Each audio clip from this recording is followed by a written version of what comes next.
بسم اللہ الرحمن الرحیم نحمده ونصلی علی رسولہ الکریم قال النبی صلی اللہ علیہ وسلم صلوا کما رأیتمونی اصلی۔ حضرات گرامی، برادران اسلام، کل نماز کی نیت کے متعلق خاص مسائل ذکر کیے تھے۔ چند مسائل اور ذکر کیے جاتے ہیں، اور نماز کا مسنون طریقہ، اور نماز میں جو عام طور پہ غلطیاں بعض لوگ کرتے ہیں ان کی نشاندہی کی جائے گی۔ نیت کا تکبیر تحریمہ سے پہلے ہونا ضروری ہے، اور مقتدی کے لیے یہ بھی ضروری ہے کہ وہ امام کی اتباع کی، امام کی اقتداء کی نیت کرے۔ تو مقتدی امام کی اقتداء کی نیت کرے گا تو مقتدی کی نماز صحیح ہوگی، اس کے بغیر مقتدی کی نماز صحیح نہیں ہوگی۔ اور امام کے لیے مقتدیوں کی نماز کی نیت کرنا ضروری ہے یا نہیں؟ تو مردوں کی نماز کی نیت کرنا مردوں کی نماز کی صحت کے لیے امام کے لیے ضروری نہیں ہے، البتہ ثواب حاصل کرنے کے لیے امام کو نیت کرنی چاہیے کہ میں ان کی امامت کرا رہا ہوں۔ الاشباہ والنظائر میں ہے کہ امام یہ نیت کرے گا تو امام کو مقتدیوں کی نماز کا ثواب ملے گا۔ تو مردوں کی نماز کے صحیح ہونے کے لیے ضروری نہیں ہے کہ امام ان کو نماز پڑھانے کی یعنی امامت کی نیت کرے۔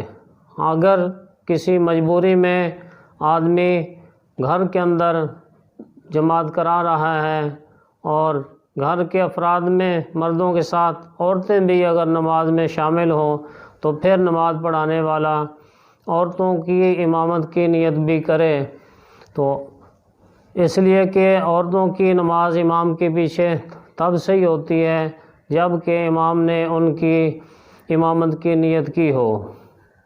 تو مجبوری کی صورت میں جب گھر نماز پڑھے جماعت کے ساتھ تو اس طریقے سے پھر سب کی نیت کر لے، اور جب نیت کر لی جائے اس کے بعد پھر تکبیر تحریمہ کہنی ہوتی ہے۔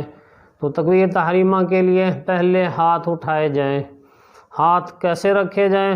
اس میں عموماً دو طریقے ہیں، ایک طریقہ غلط ہے، خلاف سنت ہے، اور ایک طریقہ سنت کے مطابق ہے۔ جو طریقہ غلط ہے، خلاف سنت ہے، وہ یہ طریقہ ہے۔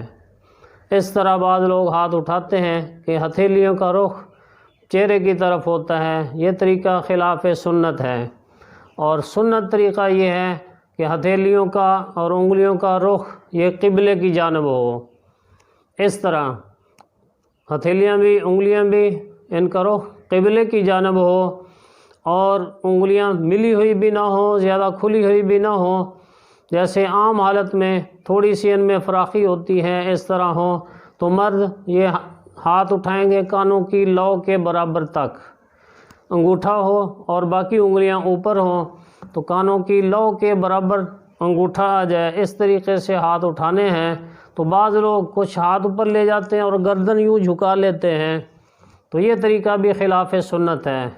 چہرہ سیدھا قبلے کی طرف رہے، صرف ہاتھوں کو آدمی اوپر اٹھا لے، گردن کو نیچے کو جھکا کر نہ لائے کہ آدھا سفر گردن کرے آدھا سفر ہاتھ کریں، ایسا نہ ہو۔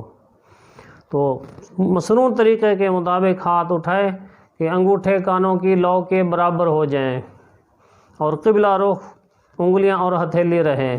اس کے بعد پھر تکبیر کہنی ہوتی ہے۔ تکبیر کہنے کا سنت طریقہ یہ ہے کہ آدمی ہاتھ جھکانے شروع کرے اور تکبیر کہے، ہاتھ باندھنے تک تکبیر پوری کر لے، اور تکبیر کے الفاظ اس طرح کہے، اللہ اکبر۔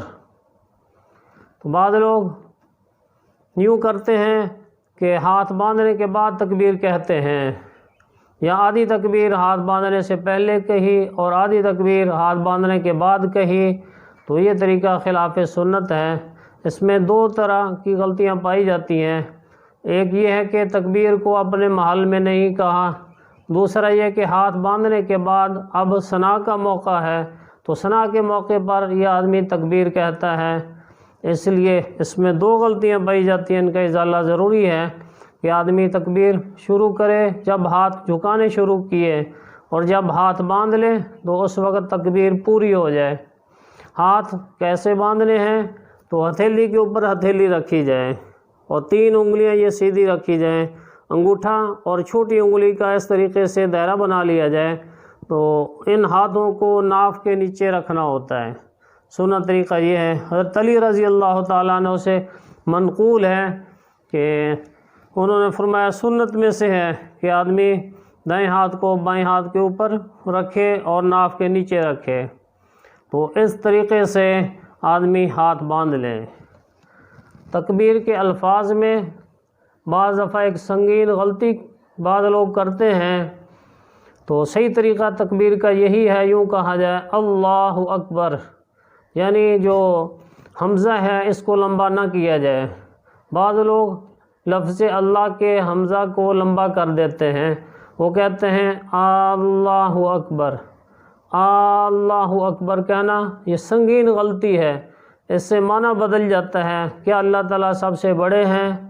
تو اللہ تعالیٰ کی بڑائی میں شک کرنا جائز ہی نہیں ہے، بہت بڑا گناہ ہے اللہ کی بڑائی میں شک کرنا۔ تو اگر کوئی آدمی اس طرح تکبیر تحریمہ کہتا ہے تو وہ نماز میں شروع ہی نہیں ہوتا، اس کی نماز شروع ہی نہیں ہوتی۔ اور اگر کوئی آدمی نماز کے درمیان والی کسی تکبیر میں اس حمزے کو لمبا کر دے گا تو اس کی نماز فاسد ہو جاتی ہے۔ تو لفظ اللہ کے حمزے کو ہرگز لمبا نہ کیا جائے، اللہ اکبر اس طریقے سے کہا جائے۔ تو اسی طرح اکبر کے لفظ اکبر کا جو حمزہ ہے اس کو بھی لمبا نہ کیا جائے، اگر اس کو لمبا کیا تب بھی نماز فاسد ہو جاتی ہے۔ تو دونوں جگہ پہ لفظ اللہ کا حمزہ ہے اور لفظ اکبر کا حمزہ ہے، اس کو لمبا نہیں کرنا۔ تو لمبا کرنے سے اگر ابتدا میں کرے گا نماز اس کی شروع ہی نہیں ہوگی، اور اگر درمیان میں کیا تو نماز فاسد ہو جاتی ہے۔ اور چند ایک مسئلے ہیں جو تکبیر تحریمہ میں مقتدی کے متعلق ہیں، کہ مقتدی کے لیے یہ ضروری ہے کہ امام کے تکبیر کے الفاظ کے ساتھ تکبیر کہے یا امام کے تکبیر کے الفاظ کے بعد کہے۔